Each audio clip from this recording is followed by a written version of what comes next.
The large room was filled with young alien cadets from 12 different worlds. They sat in neat rows, their various forms creating a colorful display of the galaxy's diversity.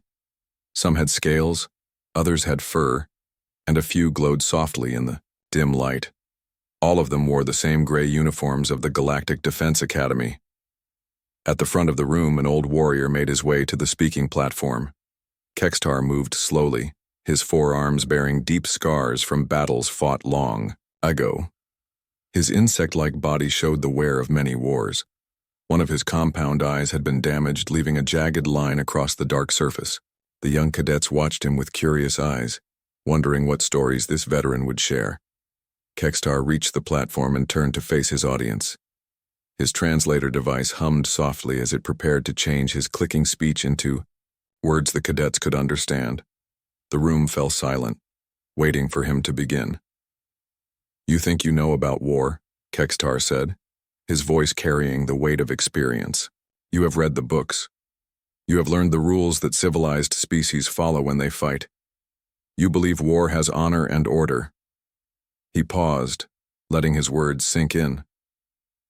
"Today I will tell you about the humans.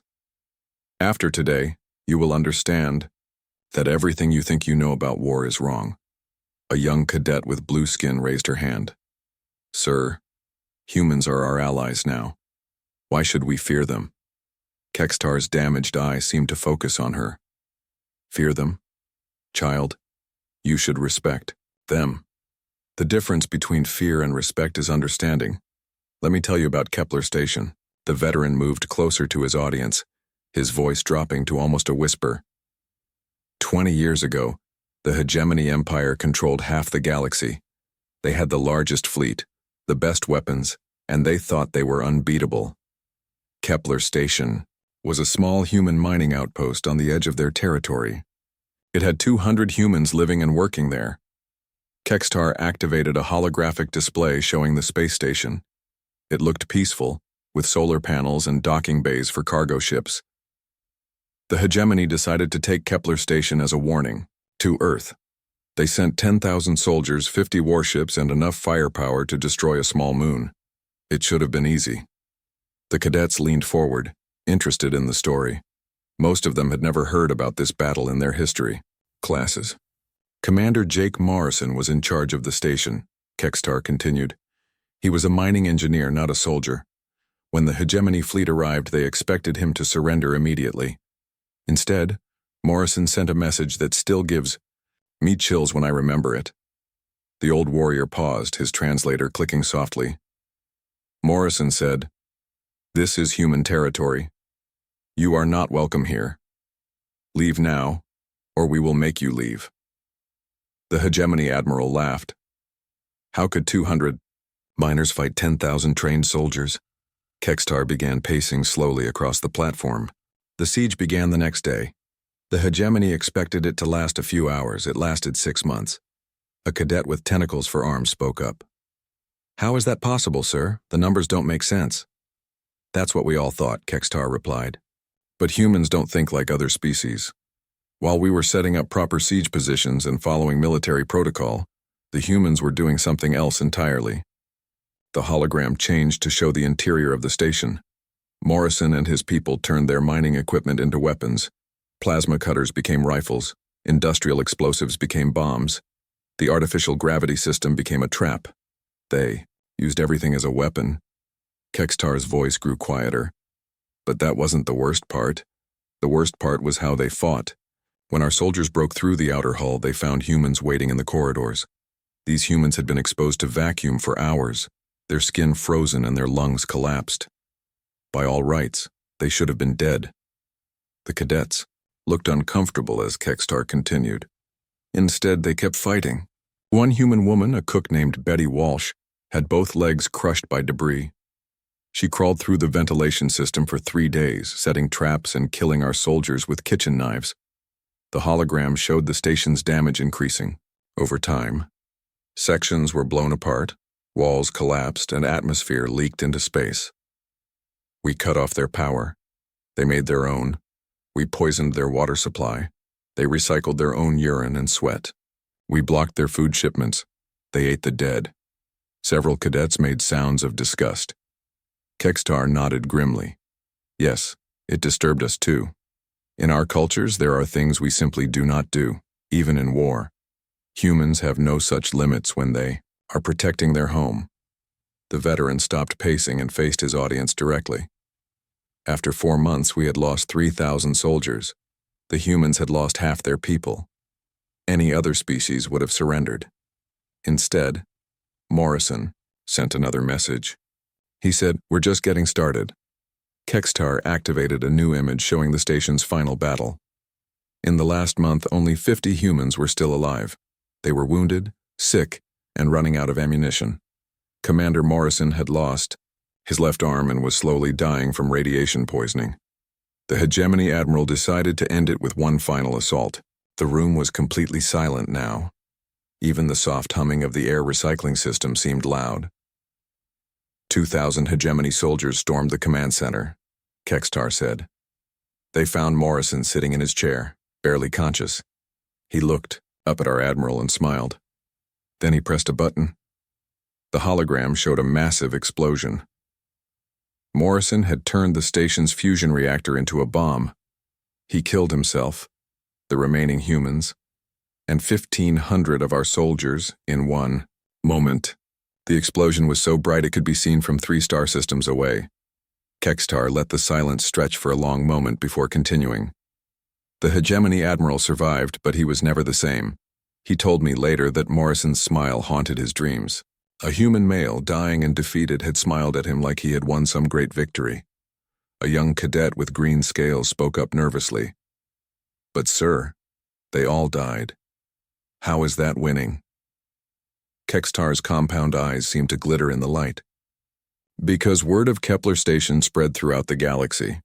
Every species learned what 200 humans could do when cornered. The Hegemony Empire began to fear attacking human colonies. Other species started asking humans for military advice. The balance of power in the galaxy began to shift. The old warrior moved back to the center of the platform. That is why you must understand humans. They do not fight to win battles. They fight to win wars. They do not count the cost to themselves. They only count the cost to their enemies. When a human decides to fight, they have already accepted death. That makes them the most dangerous warriors in the galaxy. Kexar looked around the room at the young faces staring back at him. Tomorrow, I will tell you about Lieutenant Amy Rodriguez and her unit. You will learn how humans hunt in packs and why that terrifies every military commander who has faced them. The veteran turned off the holographic display. Class dismissed. Think about what you have learned today. Remember that these humans are now our allies. Be grateful for that fact. As the cadets filed out of the room, many of them were quiet and thoughtful. They had come expecting to learn about military history. Instead, they had learned about the nature of humanity itself. Some of them would never look at their human classmates the same way again. Kexar remained at the platform, watching the young beings leave. In a few years, many of them would serve alongside humans in the Galactic Defense Forces. He hoped his stories would help them understand their allies better. More importantly, he hoped they would never have to face humans as enemies. The old warrior gathered his materials and prepared to leave. Tomorrow would bring another story, another lesson about the species that had changed warfare forever. As he walked toward the door, Kexar reflected on the irony of his situation. Once, he had been their enemy. Now he was their teacher. The humans had taught him that even in war there was always room for redemption. The next day, Kexar returned to the lecture hall. The same young cadets sat in their seats, but something had changed. They were quieter now, more serious. Word of yesterday's story had spread through the academy. Some of the human cadets had been asked difficult questions by their alien classmates. Kexar noticed the difference immediately. Good, he thought. They were beginning to understand that war was not a game played by rules. Yesterday, I told you about Commander Morrison and Kepler Station, the old warrior began. Today, I will tell you about Lieutenant Amy Rodriguez and why humans are the most dangerous hunters in the galaxy. A cadet with purple fur raised her hand. Sir, humans evolved from prey animals, not predators. How can they be dangerous hunters? Kexar's translator clicked as he prepared his answer. That is exactly why they are so dangerous. Prey animals that survive become the smartest creatures on their world. They learn to think like their enemies. They learn to use every advantage, no matter how small. The veteran activated his holographic display. This time it showed a jungle planet with thick trees and heavy mist. This is Titan's Edge, a world on the border between human and hegemony space. The jungle covers most of the planet. Visibility is less than 50 meters in most places. The perfect place for an ambush. Kexar moved closer to his audience. I was there as an intelligence officer for the hegemony forces. We had landed 3,000 soldiers to secure the planet. The humans had only sent one small unit. 12 people led by Lieutenant Amy Rodriguez. The hologram zoomed in to show a small human woman with dark hair and calm eyes. She looked ordinary, unremarkable. Several cadets seemed puzzled by her appearance. Rodriguez was a reconnaissance specialist, Kexar explained. Her job was to gather information and avoid fighting. But humans rarely do what you expect them to do. The display changed to show the jungle from above. Red dots marked the positions of hegemony forces, while blue dots showed where the humans were supposed to be. For the first week, everything went according to plan, Kexar continued. Our forces secured the landing zones and began setting up bases. We detected the human unit moving through the jungle, staying away from our patrols. Our commanders were pleased. The humans seemed to be following proper procedure. The old warrior paused, his compound eyes reflecting the light from the display. Then our soldiers started disappearing. A young cadet with silver skin spoke up. Disappearing, sir. Not killed, Kexar replied. Disappeared. Guards would be found unconscious at their posts. Patrol units would return with missing members who couldn't remember what happened to their missing comrades. Equipment would vanish from secured areas. It was like fighting ghosts. The hologram began showing incidents across the jungle. Soldiers found tied up in trees. Vehicles discovered with their engines removed. Communication equipment filled with mud and insects. At first we thought it was the jungle itself, Kexar said. Perhaps there were dangerous animals or natural hazards we hadn't discovered. But then the sound started. Several cadets leaned forward, interested despite their nervousness. Every night, we would hear human children singing lullabies through our communication systems. The songs were sweet and innocent, but hearing them in a combat zone was terrifying. Our soldiers began having trouble sleeping. Some refused to go on patrol after dark. Kexar's voice grew quieter. Then we found the recordings hidden throughout our camps. Not just children singing, but families talking, people laughing, every day, human conversation. Rodriguez and her team had somehow recorded thousands of hours of normal human life. The display showed small devices hidden in trees, under rocks, and inside equipment.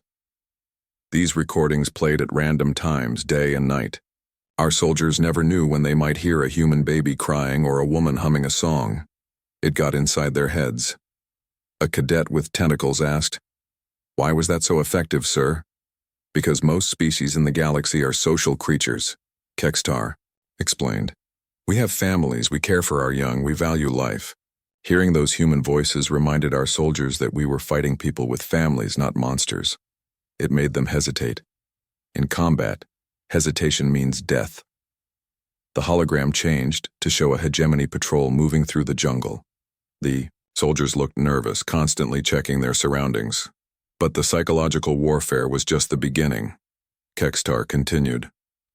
Rodriguez's real talent was understanding how other species think. She studied our patrol patterns and learned our weaknesses. The display zoomed in on one of the missing soldiers. He was tied to a tree, unconscious but unharmed. My species, the Vithak, have excellent hearing but poor vision in low light. Rodriguez's team learned this quickly. They would approach our sentries during the day when the light was bright and use mirrors to reflect sunlight into our compound eyes. While we were blinded, they would inject us with human sleep medicine. Kexar pointed to another incident on the display. The Corvin species has a strong sense of smell but becomes disoriented by certain chemical combinations. The humans mixed their own sweat with jungle plants to create a scent that made Corvin soldiers sick and confused. The old warrior began, pacing across the platform. For each species in our force, Rodriguez found a different weakness. She turned our own biology against us. But that wasn't the worst part. The cadets waited in silence for him to continue. The worst part was how they used our captured soldiers, Kexar said. They didn't torture them or kill them. Instead, they treated their wounds, gave them food and water, and talked to them like friends. The hologram showed human soldiers sitting around a small fire with captured enemies sharing food and stories. Private Danny Cooper, one of Rodriguez's men, spoke 7 different alien languages. He would spend hours talking with prisoners about their homes, their families, their hopes for the future. By the time we rescued our people, many of them no longer wanted to fight. A cadet with blue scales looked confused. "Sir, that sounds like kindness, not warfare." Kexar's damaged eye seemed to focus on her. It was both. Rodriguez understood that the most effective weapon against any thinking being is doubt. She made our soldiers question why they were fighting. She made them see humans as people instead of enemies. The display changed to show the final confrontation. A large group of hegemony soldiers surrounded a small clearing where the 12 humans waited. After 6 weeks, our commanders had enough. They sent 500 soldiers to surround Rodriguez's team. There was no escape. No clever trick that could save 12 humans from 500 enemies. Kexar stopped pacing and faced his audience. Rodriguez knew she was trapped. So she did something that still gives me nightmares. The hologram showed the human lieutenant standing in the center of the clearing, holding a small device. She activated a beacon that called every dangerous predator on the planet to her location, Kexar said. Then she and her team climbed into the trees and waited. The display showed massive creatures emerging from the jungle, things with claws and teeth and poisonous spines, all moving toward the clearing where the humans had been. Our soldiers found themselves surrounded by the planet's most dangerous wildlife. In the chaos that followed, Rodriguez and her team escaped. But not before she left us one final message. Kexar activated an audio recording. A woman's voice spoke calmly in perfect hegemony standard. War is not about being the strongest or having the best weapons. War is about understanding your enemy better than they understand themselves. Humans have been prey for millions of years. We know how predators think because we had to learn or die. Now we are both prey and predator, and that makes us something new. Something you have never faced before. The recording ended, leaving the lecture hall in complete silence. Rodriguez and her 12 soldiers held an entire planet against 3,000 enemies for 2 months, Kexar concluded. Not through superior firepower or advanced technology, but through understanding the psychology of warfare better than anyone else in the galaxy. The old warrior looked around the room at the young faces staring back at him. This is why humans are dangerous allies and terrifying enemies. They don't just fight with weapons. They fight with knowledge, with psychology, with an understanding of what motivates every species they encounter. Kexar turned off the holographic display. Tomorrow I will tell you about Captain Lisa Hayes and the defense of New Detroit. You will learn why wounded humans become more dangerous, not less. As the cadets filed out of the room, many of them looked troubled. They had learned that warfare was not just about tactics and technology. It was about understanding the mind of your enemy and turning their own thoughts against them. Several human cadets remained behind, looking uncomfortable. One of them approached Kexar. "Sir," the young human said, "do you really think we're that scary?" Kexar studied the cadet with his compound eyes. The human looked so young, so innocent, just like Lieutenant Rodriguez had looked in her files. "Scary?" Kexar replied. "No, young one. You are something much more dangerous than scary. You are unpredictable. And in war, unpredictability is the greatest weapon of all." The third day arrived with a heavy atmosphere in the lecture hall. Word of Kexar's stories had spread beyond the academy. Some alien cadets had contacted their families, asking questions about the human wars that their parents preferred not to discuss. The humans in the class seemed quieter, more thoughtful about their own nature. Kexar entered the room and noticed the change immediately. Several seats were empty, Some cadets had requested transfers to other classes, claiming they could not serve alongside humans after hearing these stories. The old warrior felt a familiar sadness. Fear often destroyed understanding before it could grow. Today, I will tell you about Captain Lisa Hayes and the ground war on Arcturus Prime. Kexar began without introduction. This story is harder to tell than the others because I was not just watching this battle. I was part of it. The veteran activated his holographic display, showing a planet covered in gray cities and industrial complexes. Arcturus Prime was humanity's most important manufacturing world. Millions of humans lived there, building ships and weapons for their growing fleet. The hegemony decided that destroying this world would cripple human military production. Young cadet with golden scales raised her hand. "Sir, if you were fighting against the humans, how did you survive to tell us this story?" Kextar's compound eyes focused on her. "That is a very good question. The answer will become clear as I tell you what happened." The display zoomed in on a city called New Detroit. Tall buildings stretched toward the sky, connected by bridges and transport tubes. I was a battalion commander in the hegemony ground forces. We landed 50,000 soldiers to capture the industrial centers. The humans had only 10,000 defenders, mostly factory workers with basic military training. The hologram showed soldiers in heavy armor landing near the city. Captain Lisa Hayes commanded the human defense. She was a logistics officer, someone who normally organized supply shipments and equipment repairs. Not a combat soldier. Kexar paused, his translator clicking softly. The first day of fighting went exactly as our generals expected. Our superior numbers and heavy weapons pushed the human defenders back. By evening, we controlled half the city. Our casualties were light. Victory seemed certain. The display showed the progression of the battle, with red areas marking hegemony control spreading across the city map. That night, Captain Hayes sent a message to all human defenders. Kexar continued. She said, "This is our home. These are our families. They want to take everything we have built. We will not let them." Simple words, but they changed everything. The old warrior's voice grew quieter. The next morning, we discovered what human determination really meant. The hologram changed to show the second day of battle. This time, the red areas stopped expanding and began to shrink. Our first indication that something had changed came from Sergeant Major Torres, one of our field medics, Kexar said. He reported treating human soldiers who should have been dead from their wounds but who kept fighting anyway. A cadet with purple tentacles spoke up nervously. "What do you mean, sir?" "I mean exactly that," Kexar replied.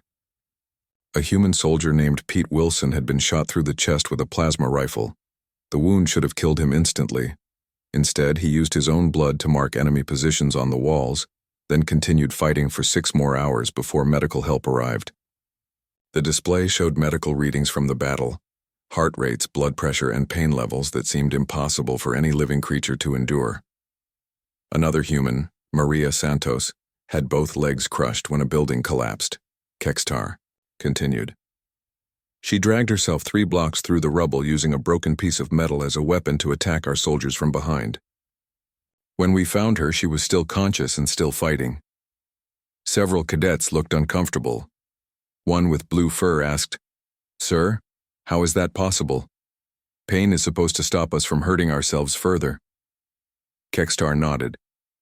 "For most species, yes. Pain is a warning system that tells us to stop before we cause permanent damage. But humans seem to have the ability to ignore these warnings when something more important is at stake." The hologram showed Captain Hayes herself, coordinating the defense from a damaged command post. Her left arm hung useless at her side, clearly broken. Captain Hayes was injured in the first hour of the second day, Kexar explained. A plasma blast severed the nerves in her arm and caused severe burns across her shoulder. Any other species would have been incapacitated by the pain. The display showed Hayes continuing to give orders, using her good arm to operate communication equipment while medics tried to treat her wounds. She refused medical evacuation, Kexar said. Instead, she had the medics inject her with stimulants that would be lethal to most alien species. These drugs allowed her to function despite injuries that should have left her unconscious. The old warrior began pacing across the platform. But Captain Hayes was not the most disturbing example of human endurance that day. The hologram focused on a young human soldier lying motionless in a pile of debris. Private Danny Cooper had been caught in an explosion that covered 60% of his body with third-degree burns. Our sensors showed no life signs.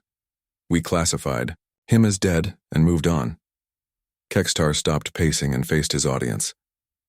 3 hours later, Private Cooper rose from that pile of rubble and destroyed our ammunition depot with a stolen grenade launcher. The cadets stared in shocked silence as the display showed the explosion that crippled the hegemony advance. Cooper was blind from his injuries, Kexar continued. His skin was charred black, his hair was gone, and parts of his uniform had melted into his flesh. He should have been dead. Instead, he had crawled half a mile through the city, following the sound of our vehicles to find our supply depot. A cadet with green scales raised her hand shakily. "Sir, what happened to him after that?" "He died," Kexar said simply. "But not until after he had single-handedly delayed our advance by an entire day. The ammunition he destroyed was supposed to support our final assault. Without it, we had to wait for resupply." The hologram showed the battle continuing into the third day. By now, the human defensive positions looked like disaster zones, but they were still holding. By the third day, we had learned to fear wounded humans more than healthy ones, Kexar admitted. A healthy human might hesitate, might look for alternatives to violence. A wounded human had already accepted death and fought with nothing left to lose. The display showed Captain Hayes on the third day. Her broken arm was now in a crude sling and burn marks covered half her face. But her eyes were still alert, still determined. "That was when I made the decision that saved my life," Kexar said. "I walked into the human command post under a flag of truce and asked to speak with Captain Hayes." The cadets leaned forward, surprised by this development. "I told her that my soldiers were too afraid to continue fighting," Kexar explained. "They had seen humans fight through injuries that would kill any other species. They believed humans were supernatural beings who could not be defeated." The hologram showed the two commanders meeting in the ruins of what had once been a city hall. Captain Hayes looked at me with those human eyes, and I saw something I had never seen before. Kexar continued. Not hatred, not anger, but sadness. She was sad that we had forced her people to become something they didn't want to be. The old warrior's voice grew softer. She told me, "We don't enjoy being monsters. We become monsters because sometimes that's the only way to protect what we love. If you stop trying to take our home, we can stop being monsters." The display showed hegemony forces withdrawing from the planet. "I ordered my troops to retreat that day," Kexar said. "Not because we were militarily defeated, but because we finally understood what we were fighting. Humans don't just endure pain and injury. They transform suffering into strength, fear into fury, desperation into determination." Kexar turned off the holographic display and looked around the room. Many of my fellow officers called me a coward for retreating. They said I had been beaten by a smaller force. They were wrong. I had learned the difference between tactical withdrawal and strategic wisdom. A human cadet in the back row raised her hand. "Sir, what happened to Captain Hayes?" "She survived," Kexar replied. "She recovered from her injuries and continued to serve in the human military. Years later, when the war ended and humans became our allies, she was one of the officers who helped design our current joint training programs." The old warrior gathered his materials. "Tomorrow I will tell you about Admiral Carl Tucker and the space battles around Jupiter. You will learn that humans are just as dangerous in the void of space as they are on solid ground." As the cadets filed out, Kexar noticed that several of them stayed to help their wounded classmates. A human cadet with a broken leg was being supported by two aliens who had been afraid of him just days before. Perhaps understanding could grow from fear after all. The old warrior smiled to himself. Captain Hayes had been right. Humans could stop being monsters when they didn't need to be. But the galaxy was safer knowing that they could become monsters again if necessary. On the fourth day, Kexar noticed that more cadets had returned to his class. Word had spread not just about the frightening stories, but about the deeper lessons they contained. Some students who had left were now back, sitting quietly and listening with new understanding. The old warrior also noticed something else. Human and alien cadets were sitting together now, talking quietly before class began. Yesterday's story about Captain Hayes had shown them that humans became monsters only when they needed to protect something precious. This seemed to make the aliens less afraid and the humans less ashamed. Today I will tell you about Admiral Carl Tucker and the battles in space around Jupiter, Kexar began. This story will teach you that humans are not bound by the same physical limitations as other species. The holographic display activated, showing the massive planet Jupiter with its swirling storms and many moons. Dozens of space stations orbited the giant planet, connected by streams of cargo ships and construction vessels. Jupiter was humanity's most important military shipyard, Kexar explained. Half of their fleet was built in the orbital facilities around this planet. The hegemony knew that destroying these shipyards would cripple human space power for decades. Cadet with silver skin raised his hand. Sir, space battles are fought with ships and weapons. How could individual humans make a difference? Kexar's damaged eye seemed to glitter. That is exactly what we thought. We were very wrong. The display showed a massive hegemony fleet approaching Jupiter. Hundreds of warships moved in perfect formation, their weapons charged and ready for battle. Admiral Tucker commanded the human defense fleet. Kexar continued. He had fewer ships than us, older weapons, and most of his crew were civilian workers from the shipyards. By every measure of military science, he should have lost quickly. The hologram zoomed in on the human flagship. It looked smaller and less impressive than the hegemony vessels surrounding it. The first day of battle went as expected, Kexar said. Our superior numbers and firepower began pushing the human fleet back. Several of their ships were destroyed, and many more were damaged. Admiral Tucker's forces retreated toward Jupiter's upper atmosphere. The display showed the tactical progression, with human ships falling back while taking heavy damage. That night, our commander celebrated, Kexar admitted. We believed the humans were trapped against their own planet. The next morning, we would finish them and claim the shipyards. The old warrior paused, his translator clicking softly. What we discovered the next morning changed everything we thought we knew about space warfare. The hologram shifted to show the dawn of the second day. Human ships were moving in patterns that seemed impossible. The humans had done something during the night that no other species had ever attempted, Kexar explained. They had modified their own bodies for zero-gravity combat. Several cadets looked confused. A young alien with blue tentacles asked, "What do you mean, sir?" "I mean they surgically altered themselves to fight better in space," Kexar replied. Admiral Tucker's Marines had magnetic implants installed in their bones. Their inner ears were modified to prevent disorientation in zero gravity. Some even had their lungs altered to hold more oxygen. The display showed human soldiers floating through space between ships, moving with impossible grace and precision. But the most shocking modification was discovered when we captured one of their engineers. Kexar continued. Megan Price had been working outside her ship when we attacked. She had been in hard vacuum for over 10 minutes when our rescue team found her. The hologram focused on a human woman floating unconscious in space, her skin blue from oxygen deprivation. By all medical knowledge, she should have been dead, Kexar said. Hard vacuum kills most species in less than 2 minutes. But when we brought her aboard our medical ship, she was still alive. A cadet with green scales spoke up nervously. How is that possible, sir? Human engineers had developed a technique they called vacuum walking, Kexar explained. They would hyperventilate before exposure, flooding their blood with oxygen. Then they would exhale completely and allow their lungs to collapse safely. This gave them up to 15 minutes of survival time in space. The display showed technical diagrams of human modifications and survival techniques. Engineer Price had been using this technique to manually repair damaged ships during combat. Kexar continued. While our engineers worked safely inside pressurized suits, human engineers worked directly in vacuum, moving faster and completing repairs that should have been impossible. The old warrior began pacing across the platform. But individual modifications, were not the most disturbing part of human space tactics. The hologram changed to show a massive battle scene with hundreds of ships engaged in combat. The most terrifying moment came when Admiral Tucker decided to use his shipyard workers as soldiers, Kexar said.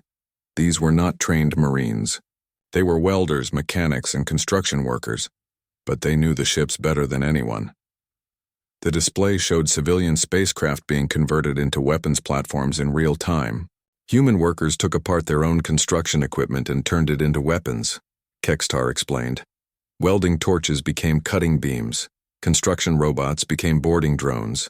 Cargo haulers became missile platforms. A cadet with purple fur looked amazed. They built weapons during the battle? Not just weapons, Kexar replied. They built entirely new types of spacecraft that we had never seen before. Ships designed specifically to fight in Jupiter's gravity well and magnetic field. The hologram showed strange human vessels that seemed to dance through space using Jupiter's own environment as a weapon. The turning point came when Engineer Price volunteered for what humans called a suicide mission, Kexar continued. Our flagship had heavy shields that our own weapons couldn't penetrate. Price decided to deliver a fusion bomb directly to our engine core. The display showed a small human figure in a basic spacesuit, pushing a large device through the void between ships. She launched herself from a damaged human cruiser with nothing but a thruster pack and a personal shield, Kexar said. Our point defense systems should have killed her instantly. Instead, she used pieces of destroyed ships as cover, bouncing from debris to debris. The hologram tracked Price's impossible journey through the battle zone, dodging weapons fire and using wreckage as stepping stones. When she reached our ship, she had been in vacuum for almost 10 minutes, Kexar continued. Her oxygen was gone, her skin was frozen, and she was barely conscious. Any other species would have been dead. The old warrior stopped pacing and faced his audience. Instead, she manually welded the fusion device to our engine housing and activated the timer. The display showed a massive explosion that tore through the heart of the Hegemony flagship. Our ship was crippled, our command structure destroyed, Kexar said. But that was not the end of Engineer Price's mission.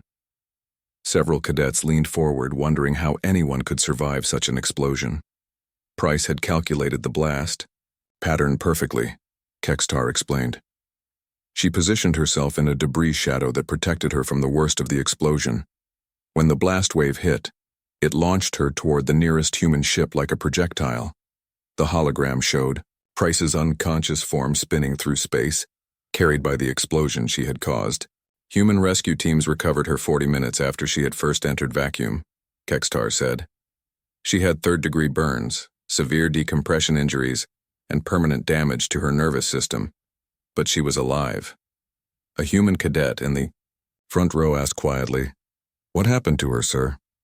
"She spent 6 months in medical recovery," Kexar replied. Then she returned to duty and helped design the human military's first dedicated Space Marine units. Her techniques for vacuum survival became standard training for all human space forces. The old warrior turned off the holographic display and looked around the room.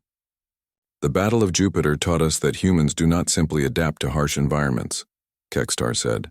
They remake themselves to master those environments.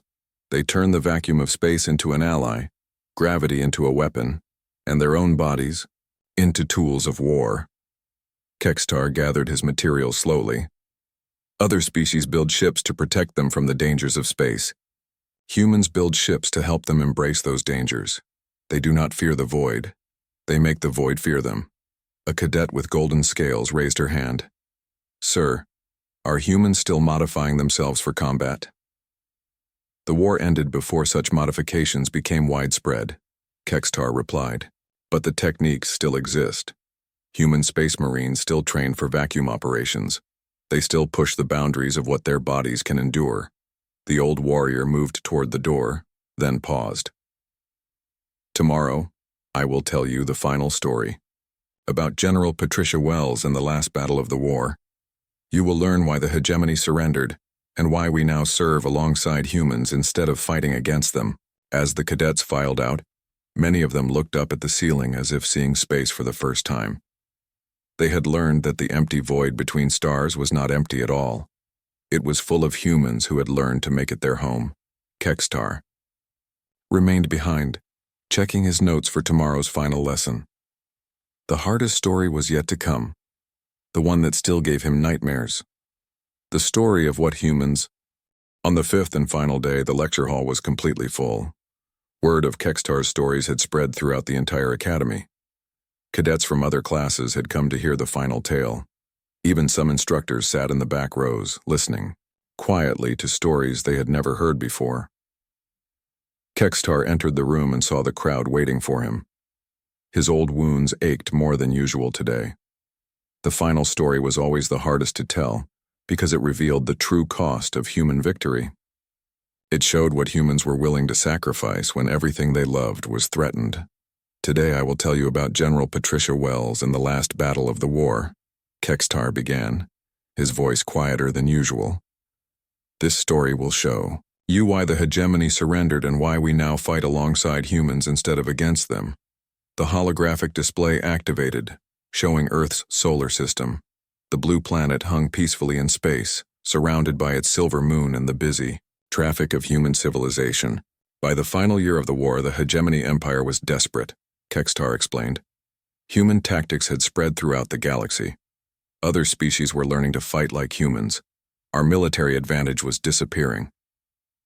The display zoomed out to show massive fleets gathering at the edge of the solar system. Thousands of hegemony ships surrounded Earth like a swarm of angry insects. The High Command decided to end the war with one decisive strike, Kexar continued. They gathered every remaining ship, every soldier, every weapon in the Empire. The plan was simple: destroy Earth and break human morale forever. A cadet with blue scales raised her hand. Sir, how many ships did the hegemony have? 12,000 warships, Kexar replied. The largest fleet ever assembled in galactic history. The humans had perhaps 3,000 ships to defend their home system. The hologram showed the tactical situation. Human forces were scattered throughout the solar system, vastly outnumbered by the approaching enemy fleet. General Patricia Wells commanded the human defense, Kexar said. She was Earth's most experienced military leader, a woman who had fought in every major battle of the war, but even she knew that conventional tactics could not save Earth. The display focused on a middle-aged human woman with gray hair and tired eyes. She looked like someone who had seen too much war and carried too much responsibility. For 3 days, the human fleet fought desperately to stop our advance, Kexar continued.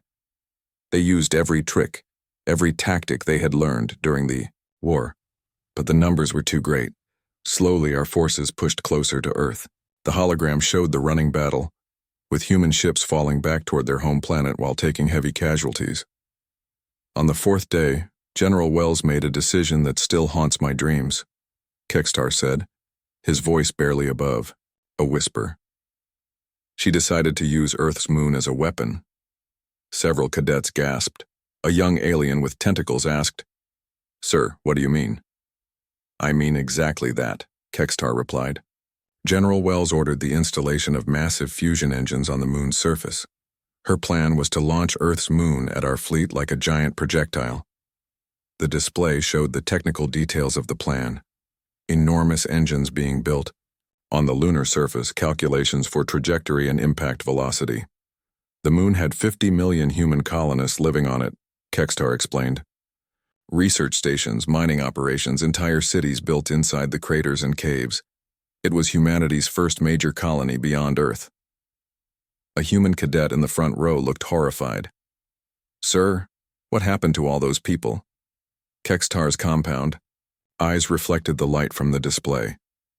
General Wells gave the evacuation order immediately. Every available ship was sent to evacuate the lunar colonies, but there were only enough ships to save half the population. The hologram showed the frantic evacuation efforts, thousands of ships moving back and forth between Earth and the moon, carrying as many people as possible. 25 million people could be saved, Kexar continued. 25 million would have to stay behind to operate the engines and guide the moon's trajectory. Without them, the weapon would miss our fleet and accomplish nothing. The old warrior began pacing slowly across the platform. This is when I learned what human sacrifice truly meant. The display showed volunteers lining up at military recruitment centers on the moon. Not just soldiers, but civilians, families, children old enough to work the controls. Colonel Ryan Mitchell volunteered to lead the lunar garrison, Kexar said. He was 45 years old, had 3 children and a wife waiting for him on Earth. When asked why he volunteered, he said, "Someone has to stay. It might as well be me." The hologram focused on a human man with kind eyes and a gentle smile. He was hugging his family goodbye at a spaceport. 20,000 other humans made the same choice, Kexar continued. Teachers, engineers, doctors, farmers. People who could have escaped but chose to stay and die for their species. A cadet with purple fur asked shakily, "Sir, how could they make such a choice?" "Because they understood something that most species do not," Kexar replied. "Sometimes, the only way to save what you love is to sacrifice everything you have." The display showed the final preparations. Human families saying goodbye knowing they would never see each other again. "I was aboard the Hegemony flagship when our sensors detected what the humans were doing," Kexar said. Our admiral laughed. He said humans were so desperate they were willing to destroy their own moon. He thought it proved we had already won. The hologram showed the massive Hegemony fleet continuing its advance toward Earth, ignoring the activity on the moon. Then the engines fired, Kexar said simply. The display showed Earth's moon beginning to move, slowly at first, then faster as the fusion engines reached full power. "It took 6 hours for the moon to reach our fleet," Kexar continued. 6 hours during which 25 million humans worked together to guide their home toward our ships. They sent messages to Earth during those final hours. The old warrior stopped pacing and faced his audience. Colonel Mitchell's final transmission was broadcast to the entire human fleet. He said, "Tell our children that we were not afraid. Tell them we chose this freely. Tell them that love is stronger than death." Several cadets were crying now, both human and alien. The emotional weight of the story was overwhelming. "The moon struck our fleet at 1/10 the speed of light," Kexar said. The impact destroyed 8,000 ships instantly. The debris field eliminated another 3,000. In one moment, 11,000 years of hegemony naval power was erased. The hologram showed the incredible destruction. Where once there had been the largest fleet in galactic history, now there was only expanding debris and radiation. "I survived because my ship was on the edge of the formation," Kexar explained. "We were damaged but intact." As we watched the destruction, our admiral received a message from General Wells. The display showed the human general's face streaked with tears but determined. She said, "The moon you just saw die was home to 50 million of our people. 25 million of them chose to die rather than let you destroy Earth. This is what human love looks like. This is what human sacrifice means. Do you want to see what we will do next?" Kexar's voice broke slightly as he continued. Our admiral looked at the destruction around him and realized he was not fighting an enemy. He was fighting an idea. The idea that some things are worth any price, any sacrifice, any loss. The hologram showed hegemony ships powering down their weapons and transmitting surrender signals. "The war ended that day," Kexar said. "Not because we could not continue fighting, but because we finally understood what we were fighting against. We were fighting a species that would sacrifice their own moon, their own people, their own history to protect what they loved." The old warrior turned off the display and looked around the room at the silent cadets. "General Wells could have used Earth itself as a weapon," Kexar continued. "She could have destroyed our entire fleet and every planet in the hegemony empire. Instead, she chose to sacrifice only what was necessary to end the war.